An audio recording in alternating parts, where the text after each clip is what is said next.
as origens da Golden Dawn, e agora você vai entender por que nós começamos lá na Idade Média com Abbot Trithemius. Lembra que ele escreveu o tal do Poligrafia? Quando esse livro caiu nas mãos de William Wynne Westcott, em 1887, um membro da Societas Rosicruciana in Anglia, ou seja, Sociedade Rosacruz dos países anglo-saxões, né? E da Sociedade Teosófica de Helena Blavatsky, ou seja, ele era membro dessas duas sociedades, ele se juntou a Samuel Liddell MacGregor Mathers e William Robert Woodman, ambos ligados à mesma Sociedade Rosacruciana, para decodificar o texto cheio de referências à Cabala, arcanos do tarô, astrologia e ao ocultista francês Eliphas Lévy.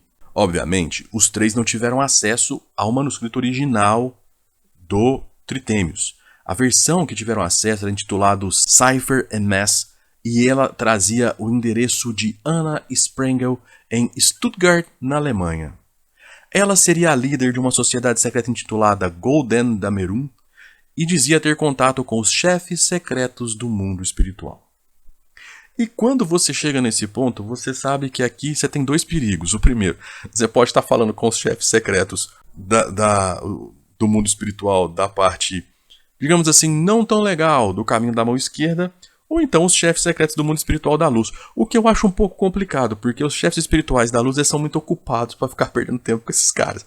Mas pode ser, por que não? Né? Uma coisa não exclui a outra. Após decifrar o manuscrito, tem essa, né, gente? Nessa época, esses manuscritos eles eram escritos em código. Então, por exemplo, para quem não tem a instrução, ler esse tipo de livro não significa nada, você não vai entender nada, né? Eu lembro que a primeira vez que eu peguei, por exemplo, o Zohar, o livro dos esplendores, eu não entendi nada do que estava escrito lá. Eu parei nas primeiras 5 páginas. Aí depois, com o tempo, depois de muita experiência, depois de lendo, estudando muita coisa, você começa a entender a simbologia da escrita e vai percebendo que as interpretações têm várias camadas. Então esse trio pegou esse Cipher and Mass e foi decifrar. E após decifrar o manuscrito, o trio recebeu o título de Adeptus Exemptus, traduzindo o nome da ordem como Ordem Externa da Golden Dawn. O templo Isis Urania, em Londres, foi fundado em 1888 com 51 membros que se dedicavam à prática ritual e estudo dos ensinamentos contidos nesse Cipher and Mass.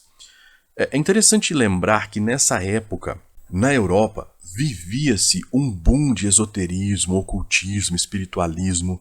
Lógico, dentro das classes mais altas, né, ali do pessoal, vamos colocar assim, classe média para cima, né, que tinha tempo para ficar estudando essas coisas. Tá? Então, essa foi uma época muito prolífica. Então, entre essa segunda metade do século XIX até a Primeira Guerra Mundial, a gente pode colocar assim, teve muito esse sentimento de estudar o ocultismo, estudar o esoterismo, espiritualidade. Tá? O espiritismo começou nessa época com os livros do Allan Kardec. Tá bom? Então, era uma época que estava borbulhando esses estudos. Ok? E até para você entender esse caminho, eu indico sempre necessário História do Esoterismo Mundial, da Atlântida aos dias atuais, do Hans-Dieter Lemberger. Talvez esse seja o livro que eu mais indico aqui no canal, porque eu acho que todo mundo que quer estudar esoterismo e ocultismo tem que começar por esse livro. Esse livro vai te mostrar como as coisas começam, como elas caminham e por que nós estamos onde estamos hoje. Além disso, ele vai te dar algo que é muito importante para quem começa a trabalhar nesse mundo, que é uma rota a ser seguida, o que você precisa estudar, o que você precisa dar atenção e o que você pode deixar para lá. Tá bom? Se você tiver um olhar crítico para a leitura, você vai conseguir fazer isso. Link do livro está na descrição para você. Então era isso, abraços e até a próxima. Vou deixar aqui para vocês o vídeo do Hermes Trismegistus.